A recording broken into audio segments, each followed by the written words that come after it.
ગુજરાતમાં ચોમાસું સમગ્ર રાજ્યમાં સક્રિય થઈ ચૂક્યું છે ત્યારે હવામાન વિભાગ દ્વારા આગામી દિવસો માટે તમામ જિલ્લાઓમાં વરસાદનું નવું બુલેટિન જાહેર કરવામાં આવ્યું છે।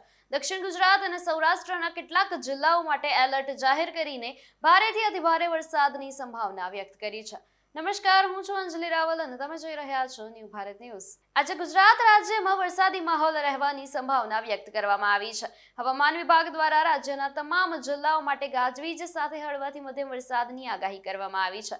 ઉત્તર ગુજરાતના જિલ્લાઓમાં બનાસકાંઠા, વાવ, થરાદ અને પાટણમાં આજે વરસાદની આગાહી કરવામાં આવી છે। આ ઉપરાંત મહેસાણા, સાબરકાંઠા અને ગાંધીનગર જિલ્લામાં પણ ગાજવીજ સાથે હળવાથી મધ્યમ વરસાદ પડી શકે છે। તો મધ્ય ગુજરાતમાં અરવલ્લી, ખેડા અને અમદાવાદ જિલ્લામાં વરસાદની આગાહી કરવામાં આવી છે। સાથે જ આણંદ, પંચમહાલ અને દાહોદ જિલ્લામાં પણ ગાજવીજ સાથે હળવાથી મધ્યમ વરસાદ પડી શકે છે। મહીસાગર, વડોદરા અને છોટાઉદેપુર જિલ્લામાં પણ વરસાદી માહોલ રહેવાની સંભાવના વ્યક્ત કરવામાં આવી છે। દક્ષિણ ગુજરાતના નર્મદા, ભરૂચ અને સુરત જિલ્લામાં આજે વરસાદની આગાહી કરવામાં આવી છે। તાપી, ડાંગ અને વલસાડ જિલ્લામાં પણ ગાજવીજ સાથે હળવાથી મધ્યમ વરસાદ પડી શકે છે। દક્ષિણ ગુજરાતના અનેક વિસ્તારોમાં વરસાદને કારણે વાતાવરણમાં ઠંડક અનુભવાઈ શકે છે। સ્થાનિક લોકોને અનાવશ્યક બહાર નીકળતી વખતે હવામાનની સ્થિતિને ધ્યાનમાં રાખવાની સલાહ આપવામાં આવી છે।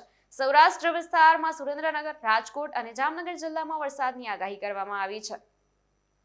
ઉપરાંત પોરબંદર, જૂનાગઢ અને અમરેલી જિલ્લામાં પણ હળવાથી મધ્યમ વરસાદ પડી શકે છે। ભાવનગર, ગીર સોમનાથ અને બોટાદ જિલ્લામાં પણ ગાજવીજ સાથે વરસાદની શક્યતા વ્યક્ત કરવામાં આવી છે। આ વિસ્તારોમાં વરસાદને કારણે વાતાવરણમાં બદલાવ જોવા મળી શકે છે અને કેટલાક સ્થળોએ વરસાદી ઝાપટા નોંધાઈ શકે છે। સમગ્ર ગુજરાતમાં ચોમાસાની સાર્વત્રિક એન્ટ્રી બાદ હવે આગામી દિવસો ખેડૂતો અને સામાન્ય નાગરિકો માટે મહત્વના રહેશે। એક તરફ વાવણી લાયક વરસાદથી ગ્રામીણ વિસ્તારોમાં ખુશીનો માહોલ છે, તો બીજી તરફ દરિયાકાંઠાના વિસ્તારોમાં ભારે વરસાદની આશંકા વચ્ચે તંત્રની પ્રી મોન્સૂન કામગીરીની પણ અસલી પરીક્ષા થશે। આપ કયા જિલ્લાથી છો અને ત્યાં કેવું વાતાવરણ છે, અમને કોમેન્ટ સેક્શનમાં જરૂરથી જણાવશો। નમસ્કાર।